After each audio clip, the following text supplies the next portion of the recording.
Bonjour les amis, aujourd'hui on se retrouve pour une deuxième vidéo sur l'infidélité.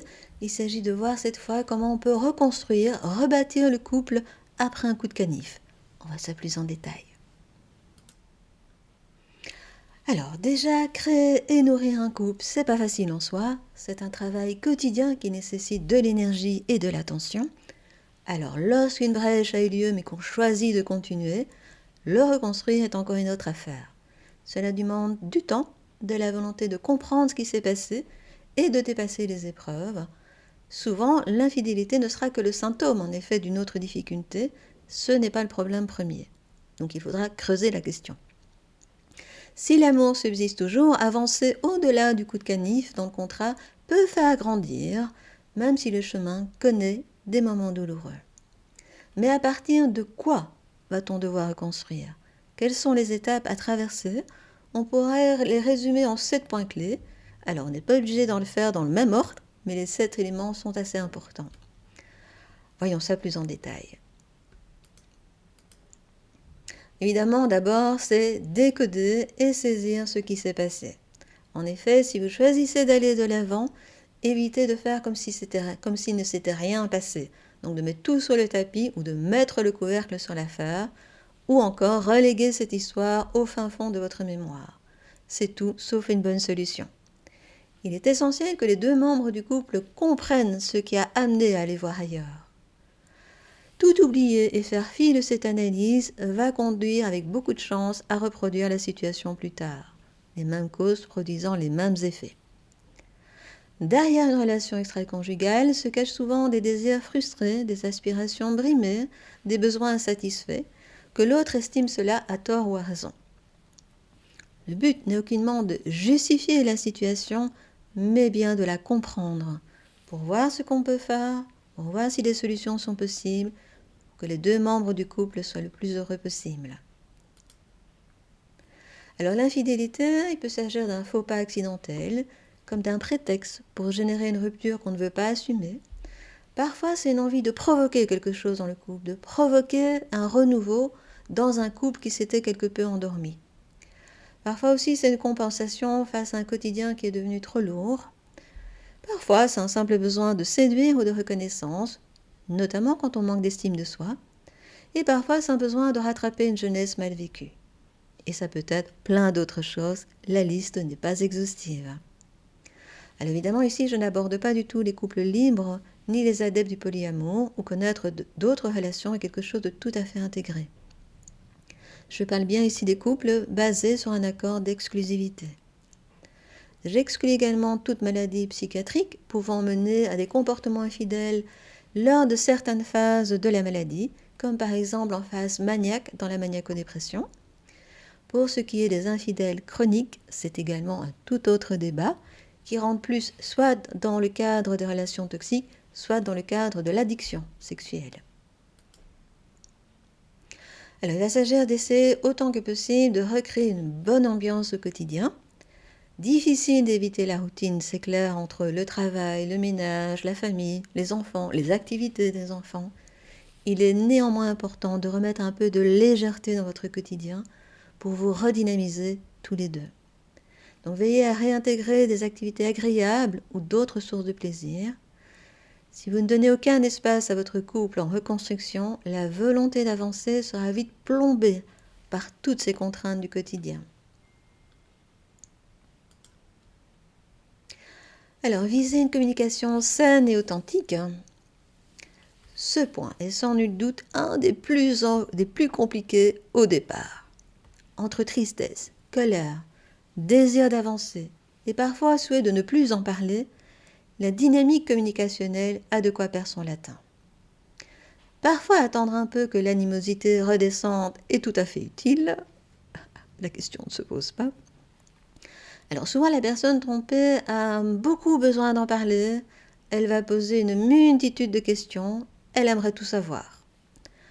À l'inverse, la personne qui, entre guillemets, a trompé est souvent mal à l'aise avec toutes ces questions, et ce pour de multiples raisons.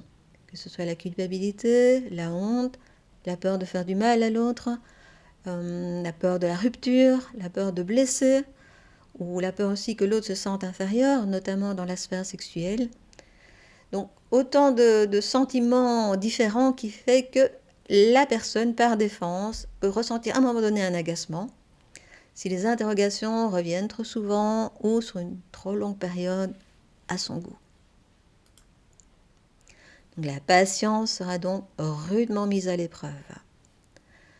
En plus, certaines réponses ne seront pas immédiates, et ce en toute bonne foi, car la personne qui a trompé ne sait pas elle-même ce qui s'est joué, ou n'a pas encore décodé tout à fait ce qui s'est joué en elle, et ne sait pas mettre des mots tout de suite.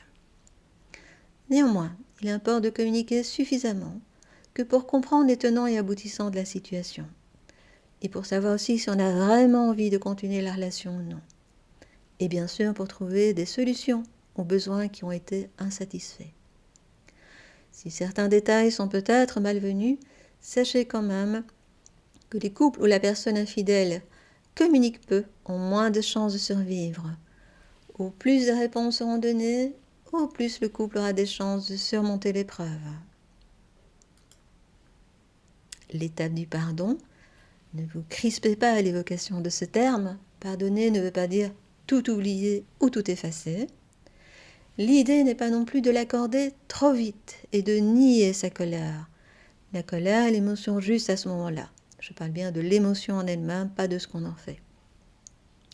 Ne faites pas non plus du forcing pour remplacer tous les sentiments désagréables par des paroles pleines de sagesse. Laissez-vous d'abord un temps de digestion, laissez une place à l'émotion, et ensuite il s'agit de mettre tout en œuvre pour rebondir. Ne pardonnez pas non plus en surface, juste pour éviter les conflits et les discussions. Maintenant, si le ressentiment vous envahit et que ça dure des mois durant, il importe d'aller voir un thérapeute pour débriefer cela avec lui ou avec elle et de trouver des outils. Car in fine, ce ressentiment va surtout vous empoisonner vous-même, en plus empoisonner le couple. Alors ce n'est pas parce qu'on a cheminé, qu'on a avancé, qu'on a pardonné, qu'on ne ressentira plus jamais cette colère. Il est possible qu'elle revienne par vagues ou qu'elle soit réactivée à certains moments, même si on a progressé.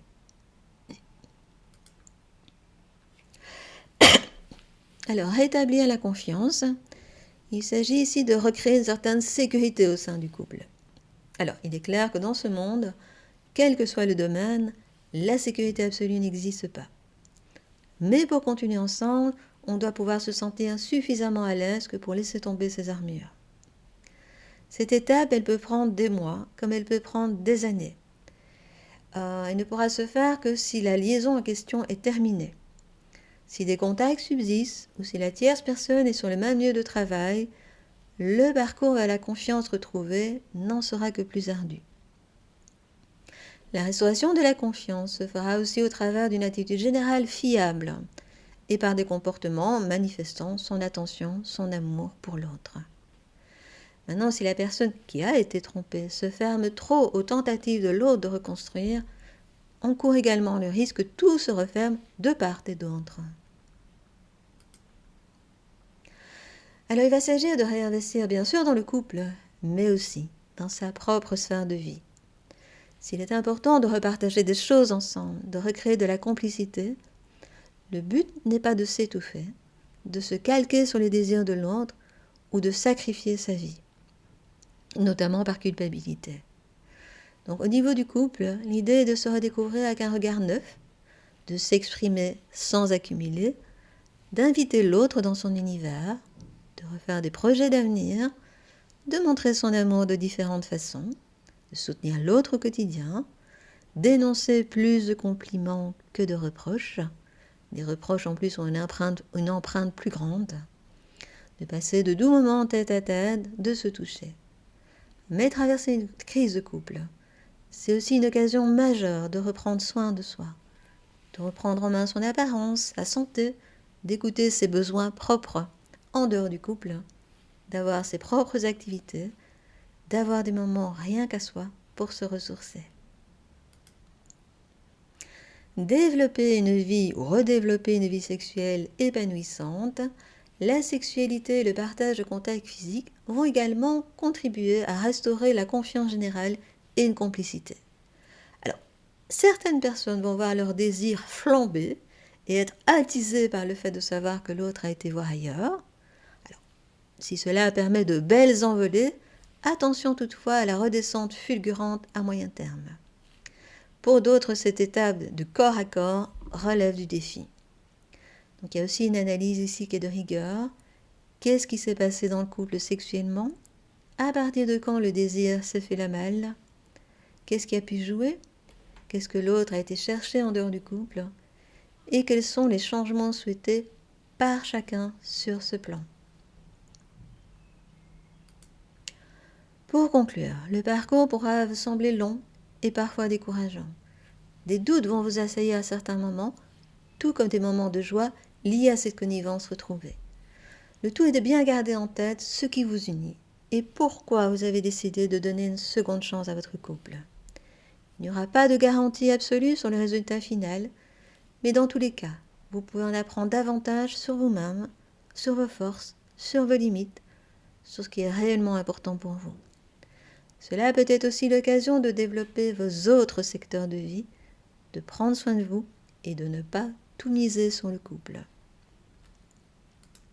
Si vous voulez aller voir plus loin, vous pouvez trouver mon livre sur le sujet intitulé L'infidélité, exploration sous toutes ses coutures et issues, en vente à la Fnac et sur Amazon, où il s'agit non seulement de voir comment on peut reconstruire le couple, mais aussi se reconstruire si on décide de continuer en solo. Et on peut aussi trouver dans ce livre toutes les raisons qui ont conduit à l'infidélité. Si vous avez d'autres questions, n'hésitez pas à me contacter via mes sites internet dont vous trouverez les références en annexe. Si vous avez aimé, vous pouvez vous abonner à ma chaîne YouTube. Sur ce, je vous souhaite une semaine empreinte de découverte et de compréhension, de jolies découvertes et de bienveillance. Et on se retrouve bientôt.